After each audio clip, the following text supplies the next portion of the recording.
नमस्कार दोस्तों, मैं उमंग कुमार सिंह स्वागत करता हूं आपके अपने YouTube चैनल एग्ज़ाम नगरी में। और आज हम जो है 24वां दिन, जी हाँ, 24वां दिन लेके आए हैं। और 24वें दिन हमें क्या पढ़ना है?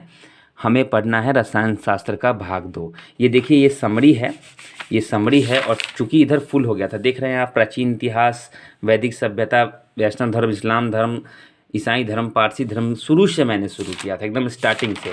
और करते करते हम, ये सब समरी है, ये नोट्स नहीं है, ये समरी है। कौन से पेज में कौन सा नोट्स है, उसके बारे में यहाँ डिटेल लिखा हुआ है। और ये पूरा जो है लगभग 195 पेज की नोट्स बन गई है। और यहाँ फुल हो चुका था मामला, तो मैंने फिर इधर से समरी लिखना शुरू कर दिया। तो ये तो खैर बाद का है, डे 25 का, जो मैंने शुरू नहीं किया है अभी। डे 24 तक कंप्लीट है। डे 23 में हमने पढ़ा था रसायन शास्त्र का पार्ट 1। रसायन शास्त्र का पार्ट 1, इसमें क्या था, पूरा जो केमिस्ट्री है ना लूसेंट का, वो पूरा केमिस्ट्री 20 पेज में है लूसेंट में। तो हम लोग एक दिन में 10-10 पेज पढ़ते हैं। तो हमने पहले दिन पढ़ लिया था 225 से 235 पेज, ये लूसेंट का। और नोट्स में हमारा जो पेज नंबर बना था वो 174 से 183। वैसे ही डे 24 में रसायन शास्त्र आज हम लोग भाग 2 पढ़ेंगे, जिसमें हम लोग पेज नंबर 235 से 245 यानी कि ख़त्म हो जाएगा। और नोट्स जो है हमारा 184 से 193। जल्दी से मैं आपका बिना समय लिए मैं शुरू करूँगा, लेकिन आपसे जो है एक रिक्वेस्ट करूँगा। देखिए, पीछे का वीडियो अगर आपने नहीं देखा है, जितने वीडियो 23 के 23 वीडियो, आज 24वां दिन है, पूरा 23 वीडियो इस पूरे किताब का डाला हुआ है। अगर आपने नहीं देखा है तो वीडियो के डिस्क्रिप्शन लिस्ट में जाइएगा, वहाँ पे मैंने प्ले लिस्ट का लिंक डाल दिया, उस पर क्लिक करते ही इससे संबंधित सारे वीडियोज आ जाएंगे।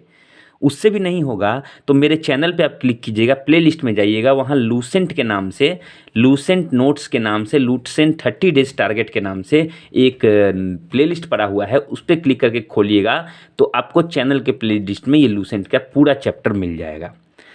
और एक छोटी सी गुजारिश है आपसे कि अगर आप वीडियो देखते हो तो प्लीज़ लाइक ज़रूर कीजिए, अपने कमेंट ज़रूर दीजिए। इससे पता चलता है कि आप लोग जो है इंटरेक्ट कर रहे हैं या फिर रिएक्ट कर रहे हैं। नहीं तो मुझे लगता है कोई रोबोट ने देख लिया है वीडियो को, या वीडियो अपने आप ऐसे ही बिना मतलब के ऐसे व्यूज़ आ गए हैं। तो प्लीज़ उसको जो है आप लोग ज़रूर प्रतिक्रिया दीजिए, लाइक ज़रूर कीजिए, वीडियो अच्छा लगे तो शेयर कीजिए। क्योंकि पूरी की पूरी लूसेंट की नोट्स सही में, सच कहते हैं सभी, अभी तक यूट्यूब पे नहीं है। बिना समय गंवाए हुए चलिए, मैंने आपका 2 मिनट ले लिया इसमें। चलिए मैं शुरू करता हूँ। तो इसका तो पेज नंबर आपने देख लिया। इसका पेज नंबर जो था वो कहाँ तक था, लूसेंट का 235 से 245, एकदम नया वाला एडिशन में। और नोट्स 184 से 193। तो चलिए मैं सीधे आपको नोट्स पे लेके चलता हूँ। लूसेंट की किताब में यहाँ साइड में रख देता हूँ और हम लोग चलते हैं पेज नंबर में। फिर से भूल गया, पेज नंबर था 184 से 193। ये सब देख रहे हैं, सब मैंने जितने भी नोट्स बताए हैं वो सब मैंने इंपॉर्टेंट चीज़ों को छांट के लिखा। उसके बाद मैंने मैप्स का भी सहारा लिया। जब मैंने भूगोल पढ़ा था आपके साथ, या भूगोल पढ़ाया था, तो उसमें मैंने मैप्स का भी सहारा लिया था। और मैप्स के थ्रू भी जो है आपको मैंने बताने का प्रयास किया था। ये देखिए, ये मैप्स भी लगे हुए हैं। मैप्स के थ्रू भी नोट्स को मैंने कंप्लीट कराने का प्रयास किया, ताकि आप बेहतर तरीके से इनको समझ पाएँ। तो पेज नंबर 184 पे हम लोग आ गए हैं। जी हाँ, देखिए यहाँ पे लिखा हुआ भी है,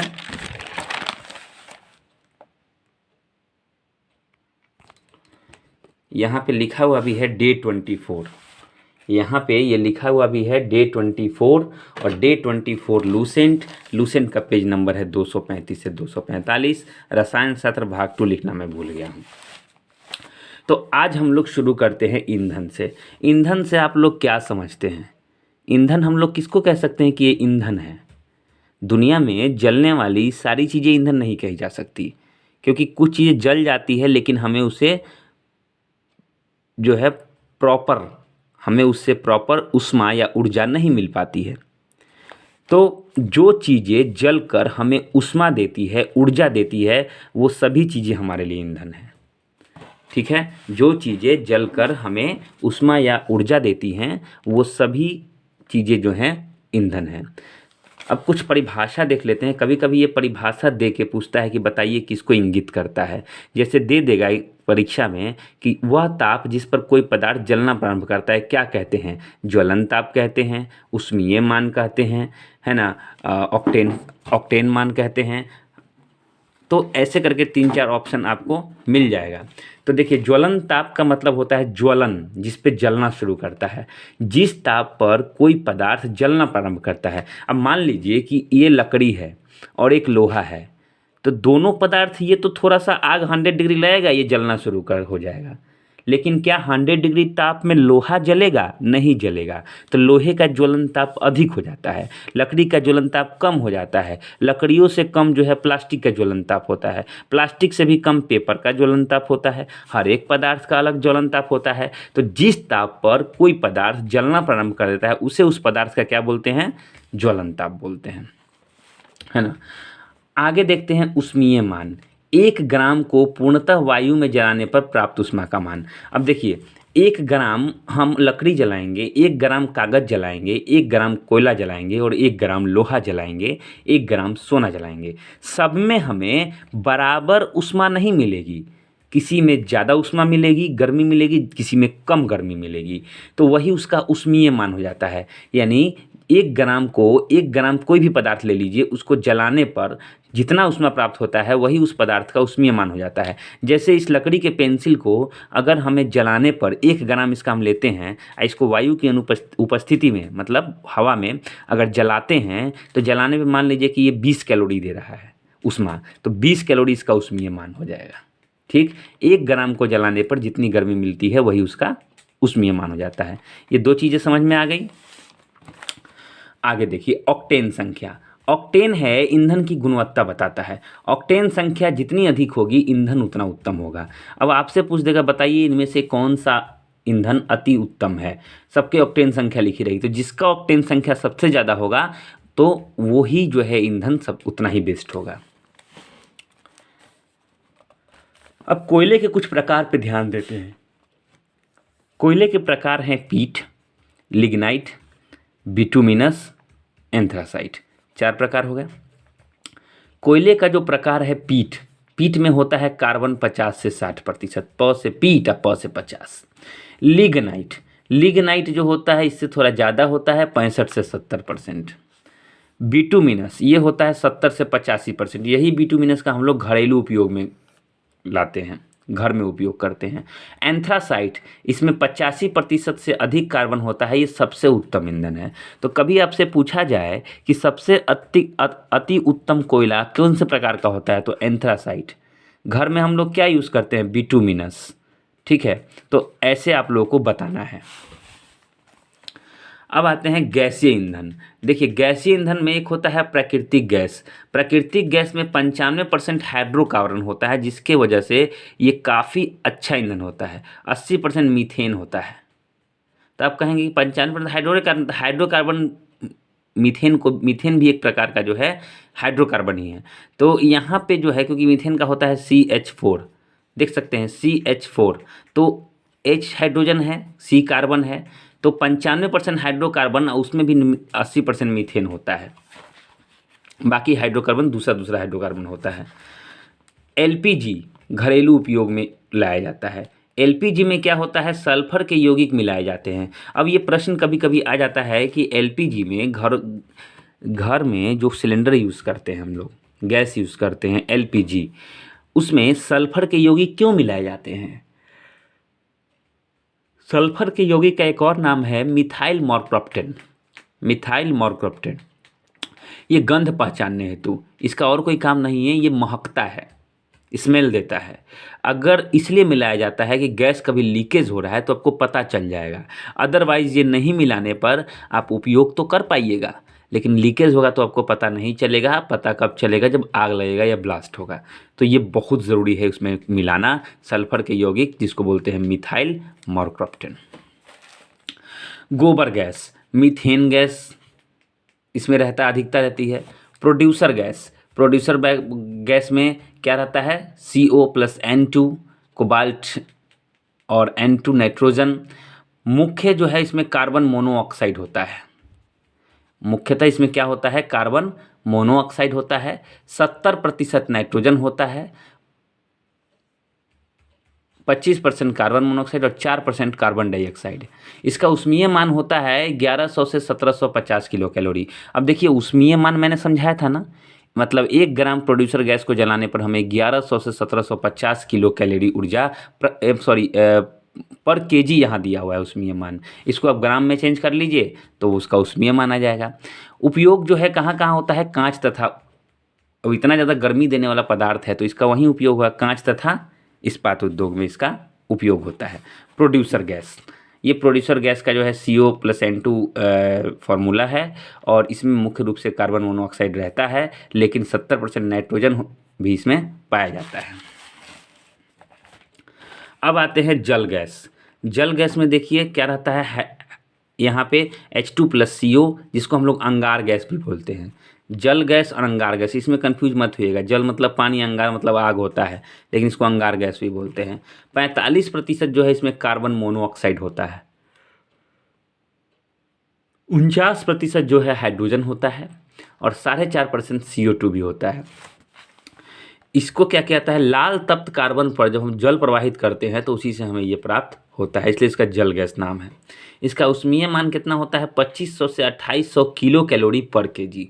किलो कैलोरी मतलब इसमें फिर 3 गो जीरो जोड़ दीजिए तो कैलोरी में आ जाएगा, अब फिर 1000 से भाग दे दीजिए तो पर ग्राम में आ जाएगा। तो ऊष्मीय मान कितना होता है, 2500 से 2800 किलो कैलोरी पर केजी। उपयोग इसका कहाँ होता है, जल गैस का उपयोग कहाँ होता है, हाइड्रोजन एवं अल्कोहल निर्माण में। अब कुछ तथ्य देख लेते हैं। अल्कोहल में पेट्रोल मिलाने पर क्या बनता है, पावर अल्कोहल बन जाता है। सिगरेट लाइटर में कौन सी गैस होती है, ब्यूटेन होती है।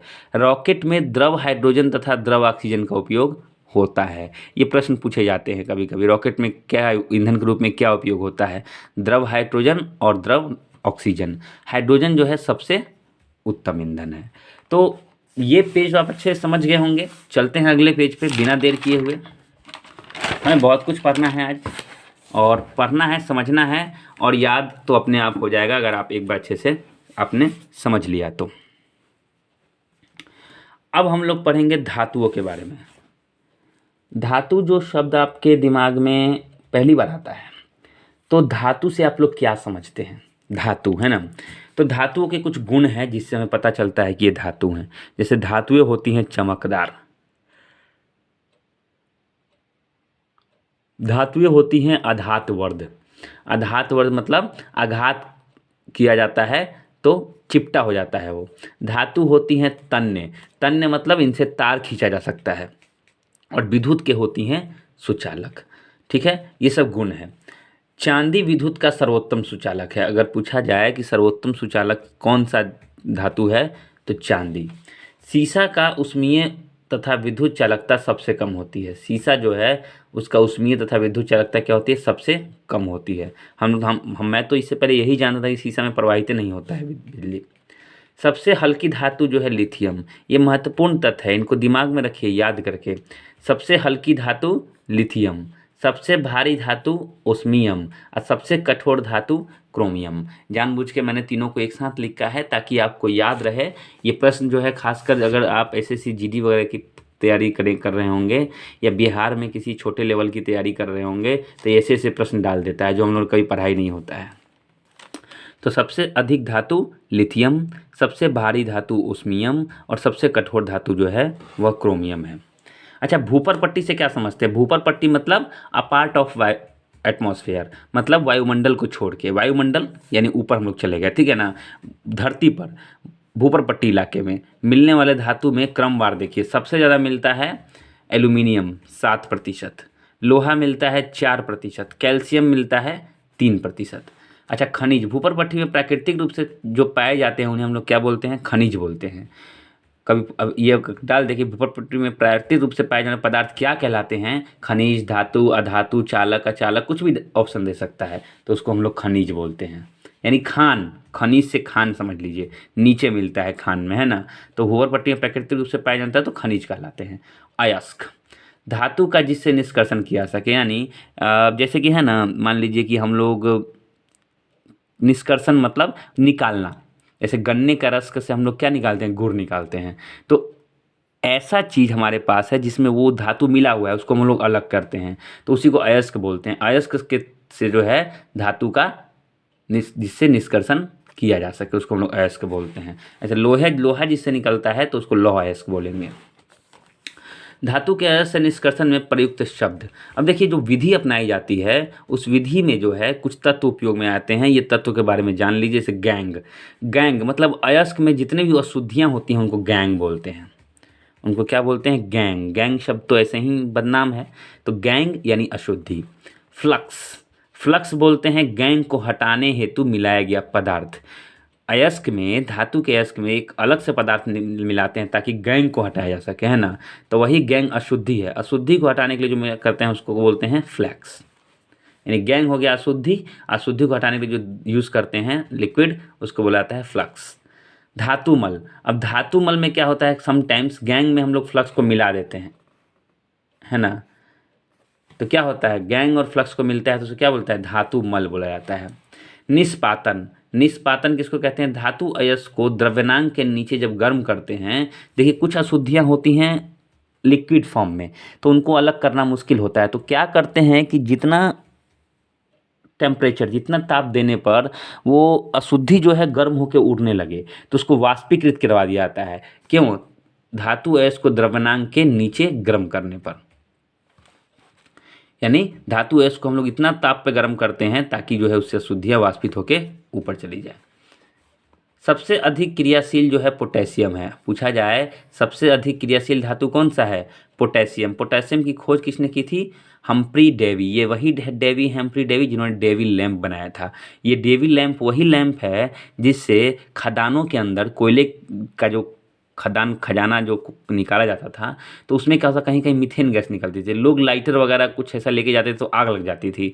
इसीलिए उन्होंने क्या किया, हम्फ्री डेवी ने डेवी लैंप को एक आविष्कार किया था जिसकी सहायता से खानों में आग नहीं लगता था। सबसे अधिक क्रियाशील पोटेशियम है, खोज किया है हम्फ्री डेवी ने। जंग लगना क्या है? एक रासायनिक परिवर्तन है। जंग लगने में नए पदार्थ बनते हैं और जहाँ जहाँ जिस रिएक्शन के फलस्वरूप नए नए पदार्थ बनते हैं उनको हम लोग रासायनिक परिवर्तन बोलते हैं। जंग लगने पर क्या होता है? भार बढ़ जाता है। ये तो मेरा 2 बार गलत हो गया एग्जाम में। जंग लगने पर क्या होता है? पदार्थ का भार बढ़ जाता है क्योंकि पानी उसमें घुस जाता है, हवा का रिएक्शन हो जाता है।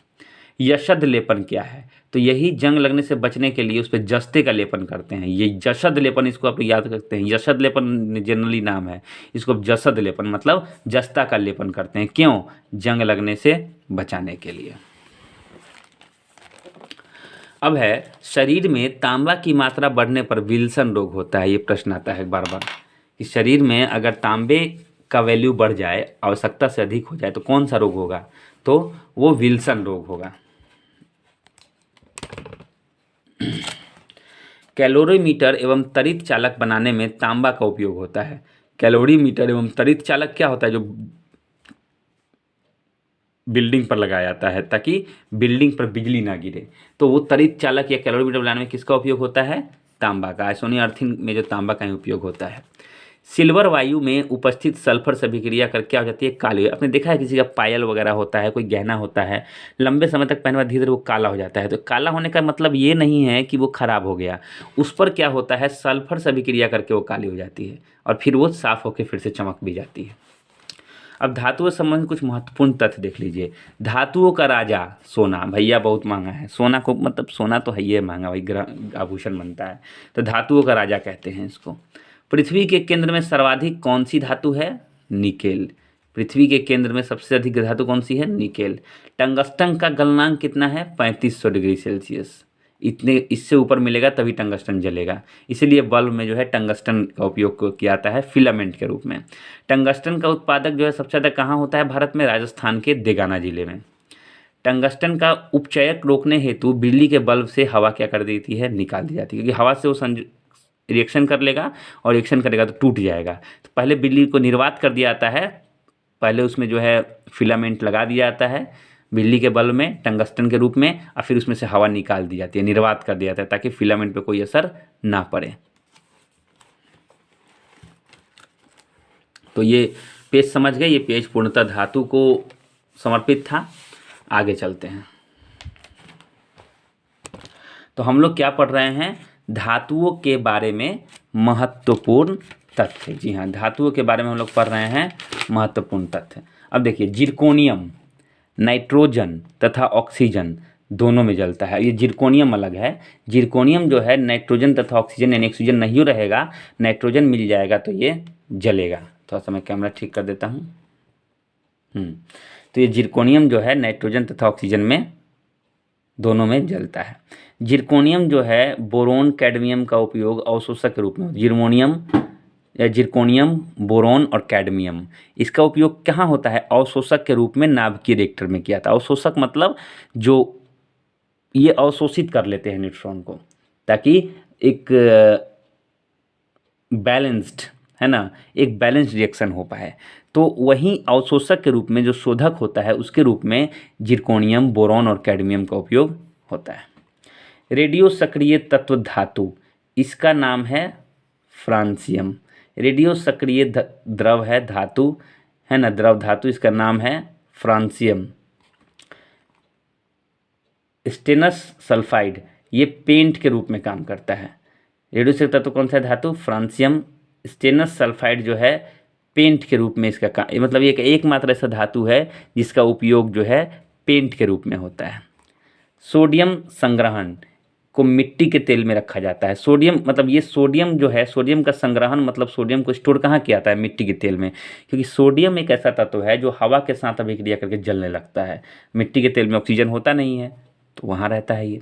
सोडियम का उपयोग परावर्तक लैंप में होता है।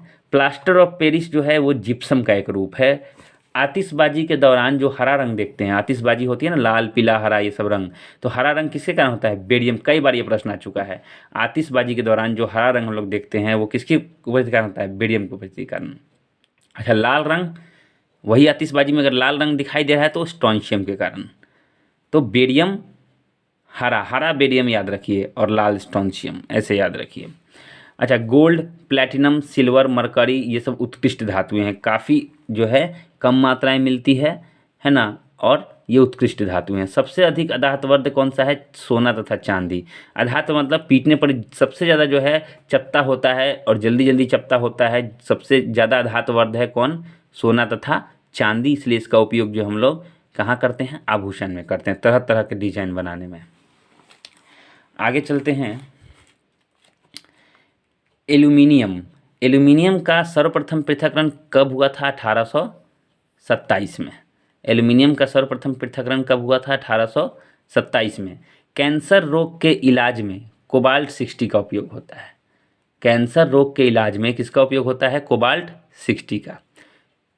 सोडियम पर ऑक्साइड, सोडियम पर ऑक्साइड जो है पनडुब्बी तथा अस्पताल के जो बंद कमरे होती है उनकी हवा को शुद्ध करने में।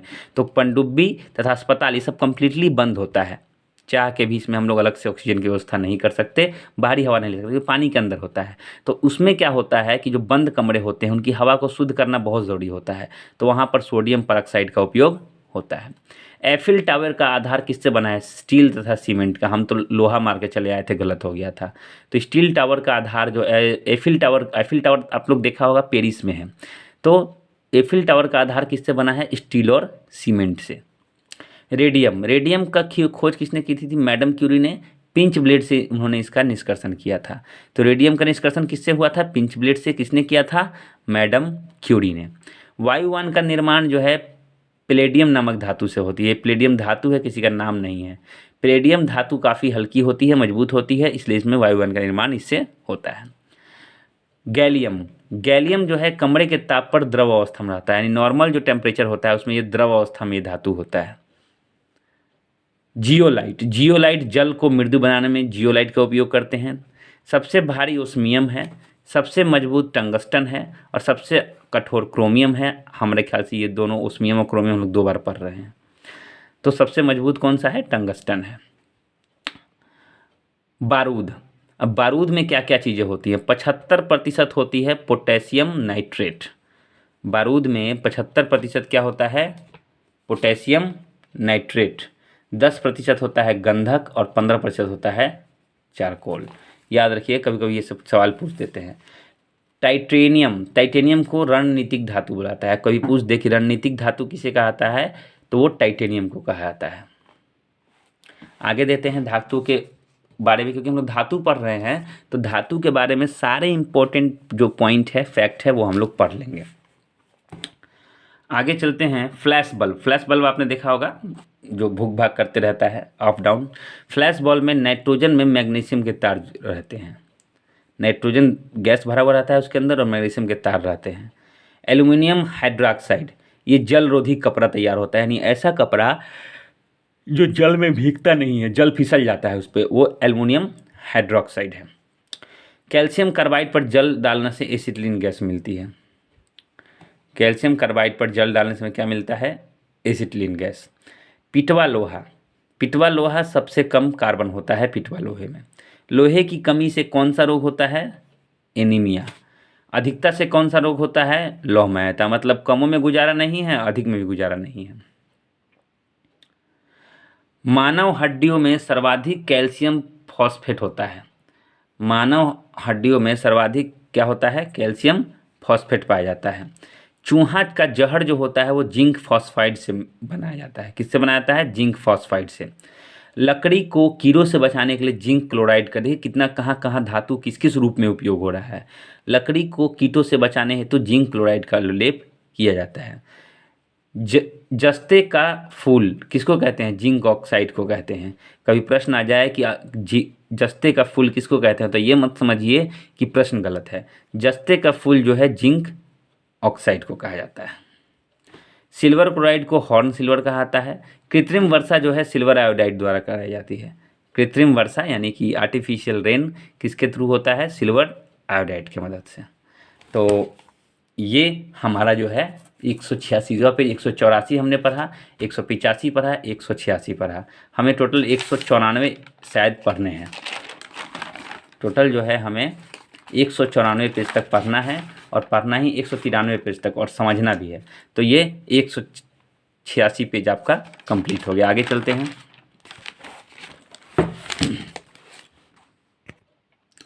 अब यहाँ पे हम लोग देखते हैं निशान लगाने वाली स्याही अभी ख़त्म नहीं हुआ है। अभी हम लोग टोटल 57 ऐसे फैक्ट पढ़ेंगे धातु के बारे में। निशान लगाने वाली स्याही जो होती है वो कौन सा धातु उसमें होता है? उसमें होता है सिल्वर नाइट्रेट। फोटोग्राफी में कौन सा उपयोग किया जाता है? सिल्वर ब्रोमाइड का उपयोग किया जाता है। फोटोग्राफी में सिल्वर ब्रोमाइड का उपयोग। चांदी के चम्मच में अंडा खाना वर्जित है। क्यों? क्योंकि यह अभी उससे रिएक्शन करे क्या बना देती है? उसका सल्फाइड, जो कि एक जहर है। शुद्ध सोना में तांबा या चांदी मिलाया जाता है। क्यों मिलाया जाता है? उसे कठोर बनाने के लिए। जितना सोना आप लोग खरीदते हैं वो 100% शुद्ध नहीं होता है, उसमें मतलब तांबा और चांदी मिक्स होता है। आप सोचिए तांबा और चांदी आपको सोना के भाव में खरीदना पड़ता है।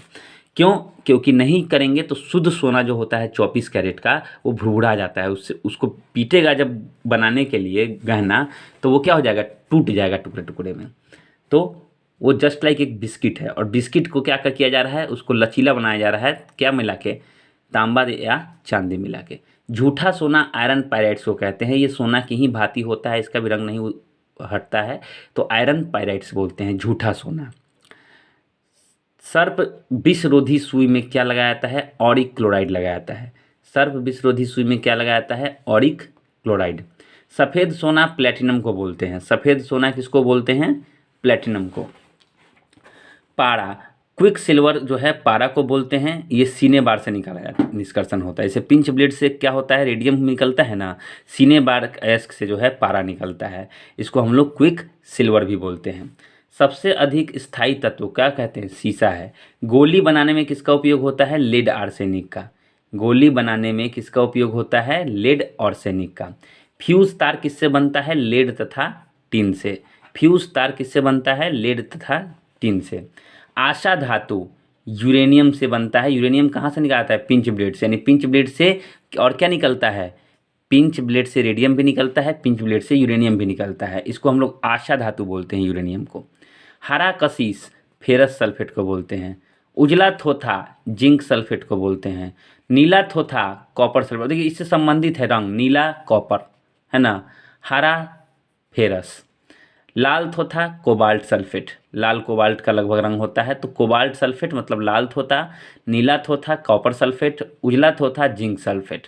तो इसे आप लोग जो है ध्यान रखिएगा, इससे संबंधित प्रश्न आते हैं। हरा कशिश, फेरस सल्फेट। अच्छा, प्याज और लहसुन की जो गंध होती है, जो बैन रहता है हमारे त्योहारों में, तो प्याज लहसुन की गंध किसके कारण होती है? पोटेशियम के कारण। मोती में किससे बना होता है? कैल्शियम कार्बोनेट से। लेड पेंसिल में पूछेगा कि आप, अगर मैं आपसे पूछूं कि बताइए लेड पेंसिल में लेड कितना प्रतिशत होता है, तो आप सोचिएगा कुछ ना कुछ तो होता ही होगा, चाहे ज़्यादा होता होगा। जी नहीं, नामे है बस लेड पेंसिल, है ना, नाम बड़े और दर्शन छोटे। लेड परसेंट 0% होता है, लेड होता ही नहीं है लेड पेंसिल में। कृत्रिम तत्व प्लूटोनियम। प्लूटोनियम एक ऐसा तत्व है जिसे प्रयोगशाला में बनाया गया, इसलिए कृत्रिम तत्व है। तो धातु के बारे में इंपॉर्टेंट फैक्ट जितने भी थे 57, ये 1 नंबरिया फैक्ट थे, इन सबको हमने देख लिया। अब हम लोग चलते हैं अधातु पर। अधातु क्या है? देखिए, आधुनिक आवर्त सारणी, है ना, में 22 गो अधात्विक तत्व है, यानी 22 ऐसा तत्व है जो कि कंप्लीटली क्या है? अधातु है।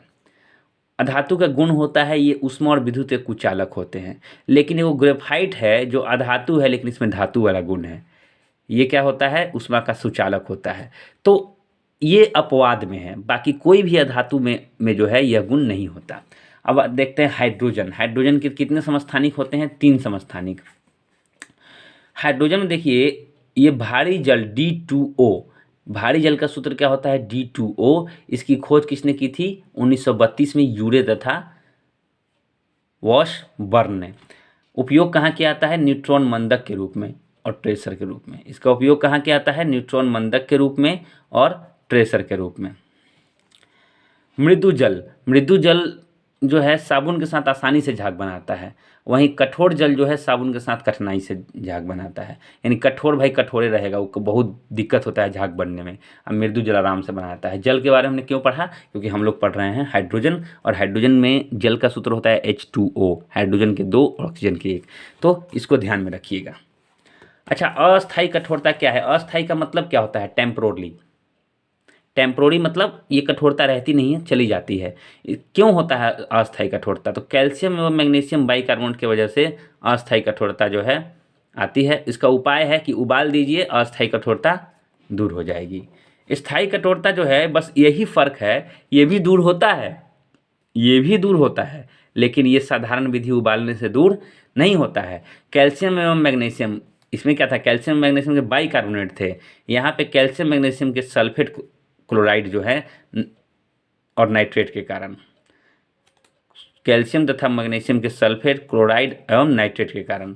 उपाय क्या है? उबालने से नहीं, बल्कि सोडियम कार्बोनेट द्वारा जो है इसका कठोरता दूर किया सकता है, जिसको हम लोग बोलते हैं परम्यूटेट विधि। क्या बोलते हैं? परम्यूटेट विधि। सर्वाधिक उपयुक्त जो है इसकी कठोरता दूर करने के लिए कौन सा चीज़ है? Potassium chloride. आसानी से नहीं मिलता है, तो लोग क्या करते हैं? सोडियम कार्बोनेट द्वारा जो है इसको जो है परम्यूटेट विधि द्वारा क्या करते हैं? स्थायी कठोरता को दूर कर देते हैं। तो स्थायी कठोरता, अस्थायी कठोरता मतलब समझ गए?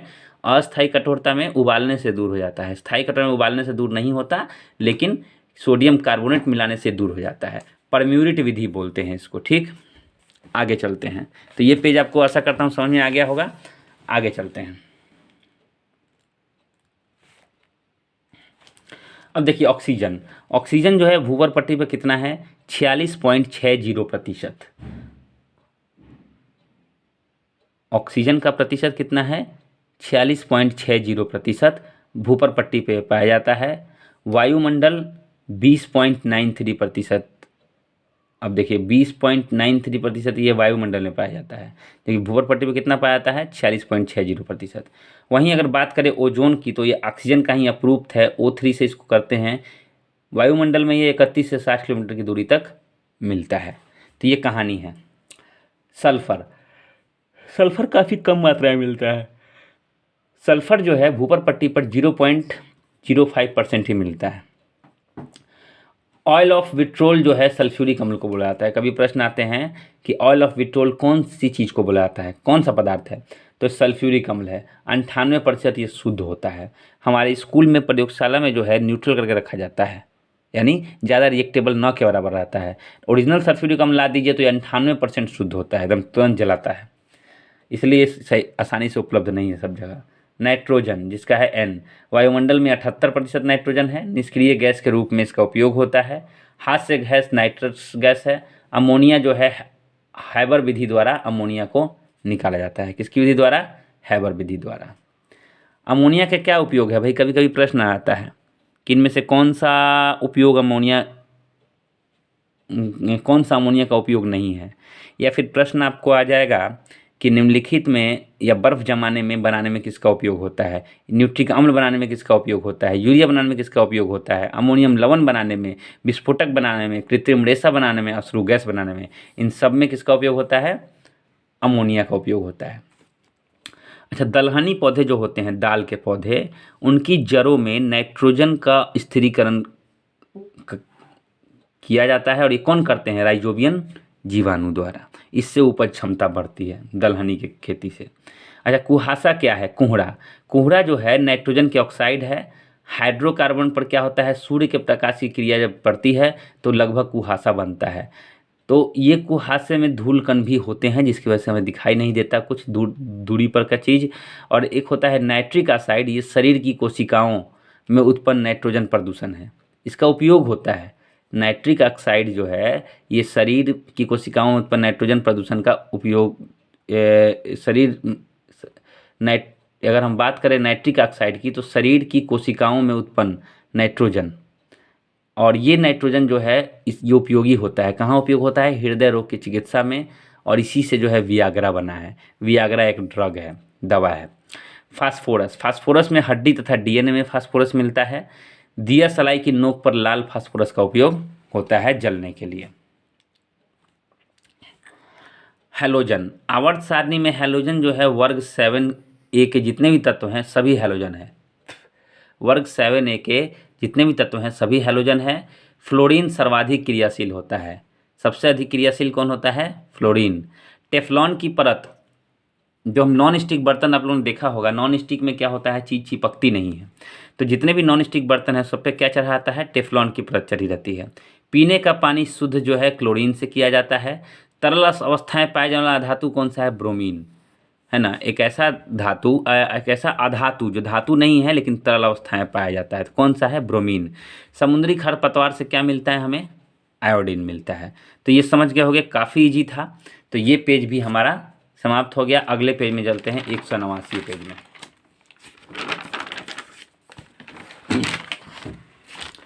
अब हम लोग अधातुओं से संबंधित कुछ महत्वपूर्ण तथ्य पढ़ते हैं। अब है अधातुओं से संबंधित कुछ महत्वपूर्ण तथ्य। तो देखिए, सिलिकॉन कार्बाइड, ये इसमें सिलिकॉन कार्बाइड जो है इसमें क्या होता है? कार्बोरेंडम भी बोलते हैं इसको। सिलिकॉन कार्बाइड को कार्बोरेंडम बोलते हैं। क्वार्टेज जो है कैल्शियम सिलिकेट से बनता है। क्वार्टेज किससे बनता है? कैल्शियम सिलिकेट से। CO2 कार्बन डाइऑक्साइड का उपयोग कहाँ कहाँ होता है? आग बुझाने में, मृतपेय पदार्थ बनाने में, हम लोग जो पीते हैं ना कोका कोला सब वही रहता है। बीकर को भंडारित करने में, सोडा वाटर में, रोटी को स्पंजी बनाने में, और हरितगृह प्रभाव में, ग्रीन हाउस इफेक्ट में। तो इस सब में जो है कार्बन डाइऑक्साइड का उपयोग होता है। निष्क्रिय गैस के बारे में देखिए, तो निष्क्रिय गैस कौन कौन से होते हैं? याद रखिएगा, 6 निष्क्रिय गैस होते हैं। कितने होते हैं? 6 निष्क्रिय gas. Helium, neon, organ, krypton, xenon, radon. ये ऑन वाले हैं। क्रिप्टॉन, जीनॉन, रेडॉन, और ये हीलियम, नियॉन, आर्गन। सभी को उत्कृष्ट गैस भी कहते हैं। ये आवर्त सारणी में शून्य वर्ग में होते हैं। शून्य वर्ग में ये जो 6 गैस होते हैं ये क्या है? निष्क्रिय गैस है। निष्क्रिय गैस की खोज किसने की थी? रैमजे ने की थी। निष्क्रिय गैस की खोज किसने की थी? रैमजे ने। चलिए जानते हैं थोड़ा थोड़ा सबके बारे में। पहला देखते हैं हीलियम, HI। हीलियम क्या है? अज्वलनशील गैस है, यानी जलती उलती नहीं है, हल्की होती है। फ्रैंकलैंड तथा लोकेयर द्वारा इसकी खोज की गई थी। किसके द्वारा हुई थी? फ्रैंकलैंड तथा लोकेयर द्वारा। इसका उपयोग होता है गुब्बारे में, मौसम अध्ययन में, आकस्मिक अभिकर्मक के रूप में, कृत्रिम सांस में, ऑक्सीजन के साथ जो है हवाई जहाज के टायरों में भरा जाता है, और गोताखोरों द्वारा। तो इन सब चीज़ों में हीलियम का उपयोग होता है। ये पूछा जाता है प्रश्न, तो जरूर आप लोग, मैंने सब सारे जो है महत्वपूर्ण तथ्य को इसमें उजागर कर दिया है। और प्लीज़ वीडियो को लाइक ज़रूर किया कीजिए आप लोग। देखिए आपके लिए कितनी मेहनत करता हूँ। अभी देखिए समय कितना हो रहा है, 2:10 रात। तो शांति से वीडियो बन पाता है, इसलिए मुझे रात को जगना पड़ता है। पिछली बार मैं नहीं बना पाया था तो 2 दिन की नाइट शिफ्ट हो गई थी और वीडियो बना ही नहीं था। ये 2 दिन पहले रेडी हो चुका था मेरा। दूसरा है कार्बन। कार्बन की खोज की थी, सॉरी कार्बन बोल रहा हूँ, आर्गन। आर्गन की खोज की थी रैमजे ने। वायुमंडल में ये सबसे अधिक होता है। आर्क वेल्डिंग और बिजली के बल्ब में इसका उपयोग किया जाता है। ये बिजली के बल्ब में आर्गन रहता है क्योंकि निष्क्रिय गैस है, भरने से कम फिलामेंट फिक्स रहता है। नियॉन। नियॉन जो है विसर्जन लैंपों में इसका उपयोग होता है और हवाई अड्डे पे संकेत के रूप में नियॉन का उपयोग होता है। अब देखते हैं क्रिप्टॉन। क्रिप्टॉन का उपयोग होता है बल्ब बनाने में, फोटोग्राफी में, लेज़र बनाने में। जेनॉन। जेनॉन को स्ट्रेंजर गैस ही बोलते हैं। ये सर्वाधिक यौगिक बनाने वाला और जल में घुलनशील है गैस। ये एकमात्र जेनॉन है जो जल में घुलनशील है। रेडॉन। यह मुक्त अवस्था में वायुमंडल में नहीं पाया जाता, इतना आसानी से नहीं मिलता क्योंकि ये रेडियो सक्रिय तत्व है। कैंसर के इलाज में यह बहुत उपयोगी है। तो कैंसर के इलाज में कौन सा उपयोगी है? रेडॉन, है ना। और मुक्त अवस्था में नहीं मिलता क्योंकि ये रेडियो सक्रिय तत्व है। आगे चलते हैं।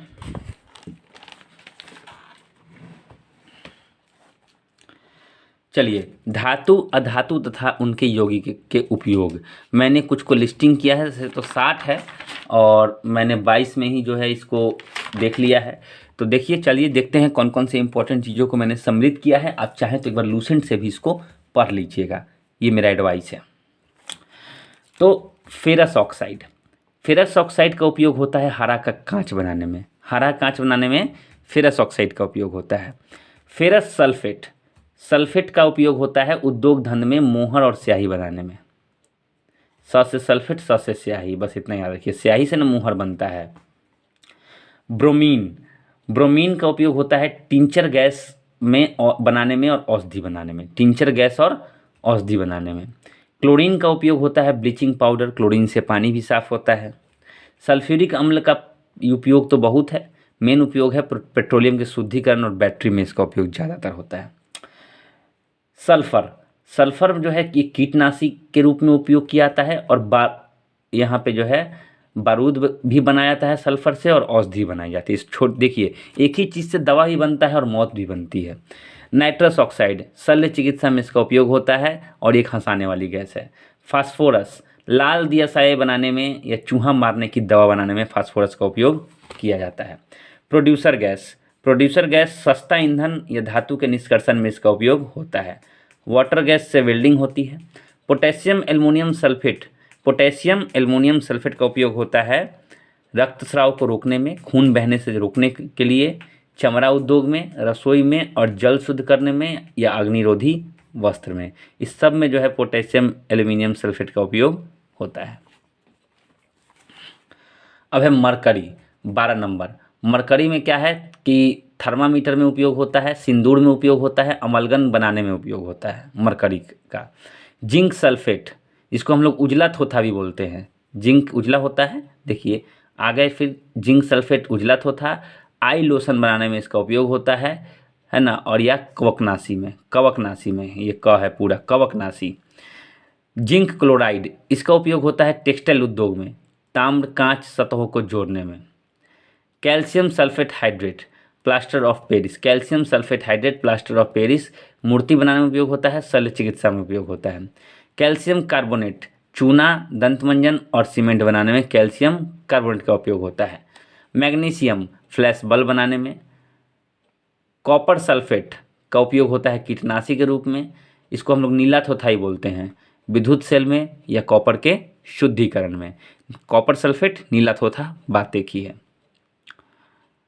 वैसे ही जो है प्लेटिनम का क्या होता है, सफ़ेद सोना बोला जाता है ना। सोडियम बाइकार्बोनेट, जिसको हम लोग खाने का सोडा बोलते हैं। खाने का सोडा जो है अग्निशामक में होता है, बेकरी में होता है, प्रतिकारनी। बेकरी यानी जहाँ पाव रोटी वगैरह बनता है ना, बिस्किट वगैरह, वो बेकरी, तो वहाँ पे इसका उपयोग होता है सोडियम बाइकार्बोनेट का, है ना। ये जो है खाने का सोडा भी कहा जाता है। अब है सोडियम थायोसल्फेट। सोडियम थायोसल्फेट का उपयोग फोटोग्राफी में होता है। द्रव हाइड्रोजन, इसका उपयोग रॉकेट ईंधन में। बोरॉक्स, जिसको सुहागा बोलते हैं, सुहागा का जो है इसका एक और नाम है सोडियम टेट्राबोटेट।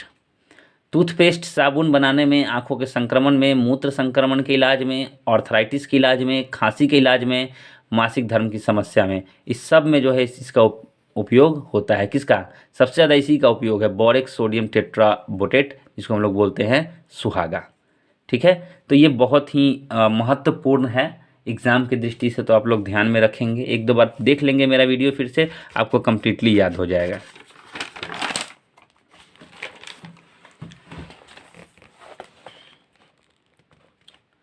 आगे देते हैं मिश्र धातु। मिश्र धातु क्या है? मिश्र धातु जो दो धातुओं के मिलने से बनी हो, जैसे देखिए कॉपर और जिंक यहाँ पे बन गया है तो बर्तन बनाने में। पीतल जो है Cu+Zn, मैंने यहाँ जानबूझ के इसमें लिखा है फॉर्म में। कांसा Cu+Sn, सिक्का घंटी बनाने में, है ना, सिक्का घंटी बर्तन ये सब चीज़ बनाने में। जर्मन सिल्वर, इसमें देखिए कॉपर जिंक निकेल बर्तन बनाने में। रोल्ड गोल्ड, ये Cu+Al अल्मोनियम से बना है। Sn मतलब, Cu मतलब होता है कॉपर, ठीक है, और Sn का मतलब होता है, जहाँ तक मेरी जानकारी है, मरकरी। अब टाका Sn+Pb, है ना, इससे क्या होता है, इलेक्ट्रॉनिक सर्किट में उपयोग होता है। रोज मेटल स्वचालित फ्यूज में उपयोग होता है, और डेल्टा मेटल जहाज के पंखों में उपयोग होता है। तो ये आप याद रखिए, नहीं रखिए, लेकिन ये आप जरूर याद रखिए, ये मिश्र धातु और ये इनके उपयोग। अब हम लोग इस्पात देखते हैं। इस्पात देखिए, इस्पात में क्या होता है कि 0.1 से 1.5 कार्बन और लोहा मिलकर इस्पात बनाते हैं। इस्पात में कई सारे प्रकार हैं, जैसे स्टेनलेस सबसे पहला, 18% क्रोमियम निकेल होता है, ये जंगरोधी बर्तन बनाने में होता है। स्टेनलेस का उपयोग कहाँ होता है? जंगरोधी बर्तन में। टंगस्टन 15 से 20% टंगस्टन होता है, 5% क्रोमियम होता है, वेधन यंत्रों में इसका उपयोग होता है। सिलिकॉन 35% सिलिकॉन होता है, ट्रांसफार्मर विद्युत चुंबक में इसका उपयोग होता है। कोबाल्ट 35% तक कोबाल्ट होता है, कोबाल्ट में स्थायी चुंबक बनाने में। मैग्नीज 7 से 20%, हेलमेट और अभेद तिजोरी बनाने में काफ़ी मजबूत होता है।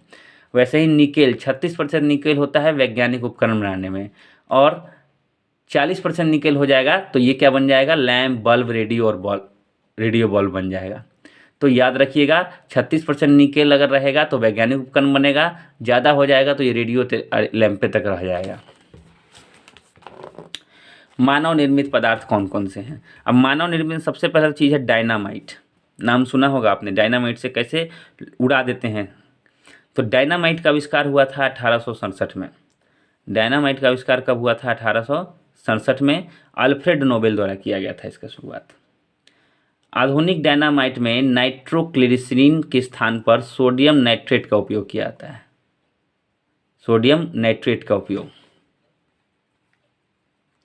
पहले कहाँ क्या उपयोग होता है? नाइट्रोग्लिसरीन यूज होता था।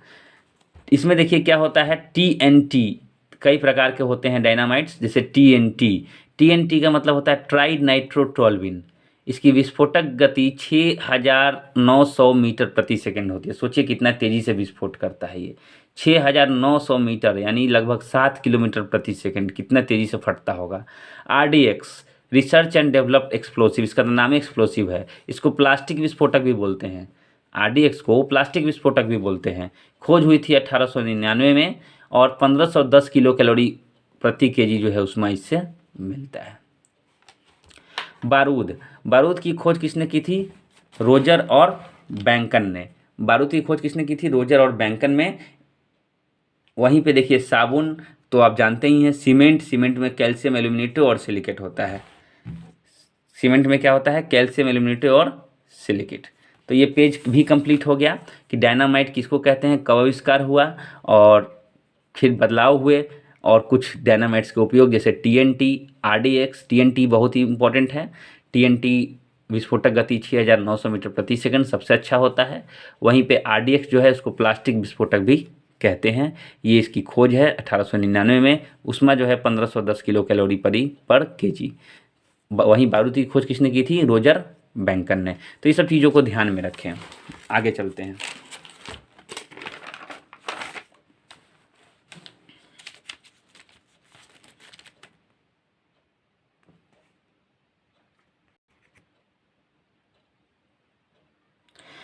आगे चलते हैं उर्वरक। उर्वरक में देखिए कौन कौन से उर्वरक होते हैं। एक तो होता है नाइट्रोजनी उर्वरक, एक होता है पोटेशियम उर्वरक, मैं इसको ऐसे कर देता हूँ, एक होता है नाइट्रोजनी उर्वरक, एक होता है पोटेशियम उर्वरक, एक होता है फास्फोरस।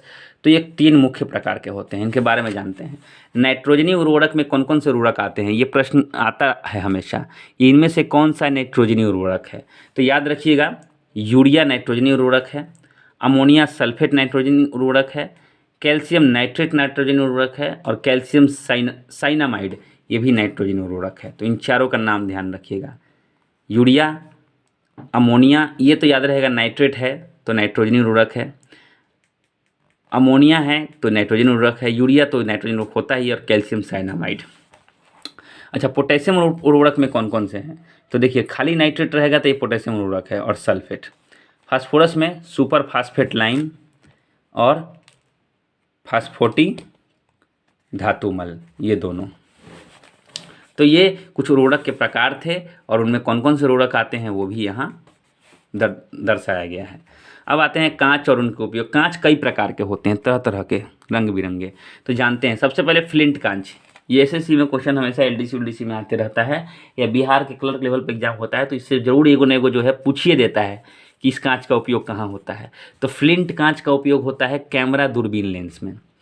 फ्लिंट कांच का उपयोग कहाँ होता है, कैमरा दूरबीन लेंस में। पायरेक्स कांच का उपयोग होता है प्रयोगशाला में, नामे से पता चल रहा है पायरेक्स प्रयोग। सोडा कांच का उपयोग होता है ट्यूबलाइट, बोतल और प्रयोगशाला में। क्रूक्स कांच का मतलब होता है धूप चश्मों के लेंस में। पोटास कांच होता है अधिक ताप वाले बर्तन, और प्रकाशीय कांच होते हैं चश्मा, सूक्ष्मदर्शी, टेलीस्कोप, ये सब प्रकाशीय कांच होते हैं। अब है उत्प्रेरण, अप्रभावित तत्व। ये एक अप्रभावित तत्व मतलब क्या मतलब है ये लिखने का, अप्रभावित तत्व।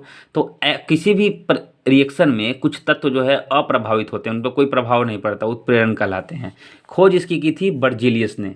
इसी खोज किसने की थी, बर्जेलियस में। अब देखिए, अमोनिया गैस की हैबर विधि में उत्प्रेरक कौन होता है, लोहे का चूर्ण। अमोनिया गैस की हैबर विधि जो होती है उसमें जो प्रयोगशाला में जो विधि अपनाते हैं तो वहाँ पे उत्प्रेरक कौन होता है, लोहे का चूर्ण। वनस्पति तेलों से जो कृत्रिम घी निकालते हैं तो वहाँ भी किसका उपयोग करते हैं, निकेल का। सल्फ्यूरिक अम्ल बनाने की संपर्क विधि प्लैटिनम चूर्ण है। सल्फ्यूरिक अम्ल बनाने की संपर्क विधि क्या है, प्लैटिनम चूर्ण। एल्कोहल से ईथर बनाने में गर्म एल्यूमिना का उपयोग होता है। एल्यूमिनियम से ईथर बनाने में किसका उपयोग होता है, गर्म एल्यूमिना का। चलिए कुछ तथ्य के बारे में जानते हैं। कुछ तथ्य है यहाँ पे। मिट्टी में क्षारकत्व हटाने हेतु किसका उपयोग होता है, जिप्सम का। प्रश्न में आ जाए तो आप लोग कभी छोड़िएगा नहीं। मिट्टी में क्षारकत्व यानी ज़्यादा क्षारीय हो जाता है मिट्टी, तो मिट्टी में थोड़ा सा अम्ल भी रहना जरूरी है, तो इसलिए हम उसमें क्या मिलाते हैं, जिप्सम मिलाते हैं। बर्फ़ को पिघलने से बचाने के लिए बर्फ़ में क्या मिलाया जाता है, जिलेटिन मिलाया जाता है। जिलेटिन मिलाए से बर्फ़ जो है 9 के बराबर पिघलते हैं, बहुत धीरे धीरे पिघलते हैं। तो ये भी प्रश्न आता है। अच्छा, 1 kg शहद में कितना एनर्जी होता है, तो 3500 कैलोरी। 1 kg शहद में कितना कैलोरी होता है, 3500 kg। हड्डियों में 8% फास्फोरस होता है। हड्डियों में कितना प्रतिशत फास्फोरस होता है, 8%। समुद्री यात्रा में सिग्नल जो है जो भेजते हैं हम लोग रंग बिरंगे, वो किसके वजह से होता है, फॉस्फीन की वजह से। किसकी वजह से, फॉस्फीन की वजह से। यूरिया 46% नाइट्रोजन जो है यूरिया में होता है। सौर सेल में क्या होता है, सीजियम एक होता है, सीजियम, जिसके थ्रू जो है सौर सेल काम करता है। खाना बनाने में सर्वाधिक विटामिन नष्ट होते हैं। सर्वाधिक विटामिन पूछे कि धोने में नष्ट होते हैं, सब्जियों को काटने में नष्ट होते हैं, है ना, तो या सब्जी जो है बनाने में नष्ट होते हैं। तो सबसे ज़्यादा जो है पकाने में, जो है सब्जी पकाने में विटामिन का ह्रास होता है। ठंडे देशों में कार रेडिएटर में क्या मिलाया जाता है, तो एथिलीन ग्लाइकोल, ये याद रखिएगा। ये तो मैंने हाल में यूट्यूब पे देखा था, एक आदमी का, जब भी वो लोग मिलाते हैं तो एथिलीन ग्लाइकोल मिला के पेट्रोल में तब मिलाते हैं, पेट्रोल कह रहा हूँ, तब जाके रेडिएटर में पानी की जगह डालते हैं, तब जाके जो है वो जमता नहीं है, नहीं तो वो तुरंत जम जाएगा। तो यहाँ पे एथिलीन ग्लाइकोल जो है ये भी जो है जमने से बचाता है। बस इतना समझ लीजिए। देखिए, जीव विज्ञान के लिए मैंने यहाँ जगह छोड़ रखा है। सोडियम को मिट्टी के तेल में रखा जाता है, ये तो हम सभी जानते हैं। सबसे कम घनत्व हल्का प्रबल उपचाय कौन सा है, लिथियम है। सफ़ेद स्वर्ण प्लेटिनम को। सबसे भारी तत्व रेडॉन, गैसीय है। सोना पारा में डूब जाता है क्योंकि सोना घनत्व पारा से अधिक होता है। बुलेट प्रूफ कांच में क्या उपयोग होता है? लिक्जेन बहुलक का उपयोग होता है। किसका उपयोग होता है? लिक्जेन बहुलक का। वनस्पति तेल से वनस्पति घी बनाने की क्रिया क्या बोलते हैं? हाइड्रोजनीकरण। तो यहाँ ये समाप्त हो गया ये चैप्टर, रसायन खत्म। अब जल्द ही मैं जीव विज्ञान लेके आऊँगा और हम लोग जीव विज्ञान पढ़ेंगे। जीव विज्ञान पेज नंबर 194 से 193 तक ये समाप्त हो गया। तो आशा करता हूँ दोस्तों आपको ज़रूर समझ में आया होगा, आप लोग समझ रहे होंगे, पढ़ाई को एंजॉय कर रहे होंगे और हम लोग फिर बायोलॉजी की तरफ चलेंगे। अंतिम सेक्शन है, उसको ख़त्म करने के बाद बहुत सारी चीज़ें पढ़ने अभी बाकी है। तो प्लीज़ दोस्तों लाइक शेयर सब्सक्राइब ठोकना मत भूलिए, एकदम ठोक डालिए। Thank you very much.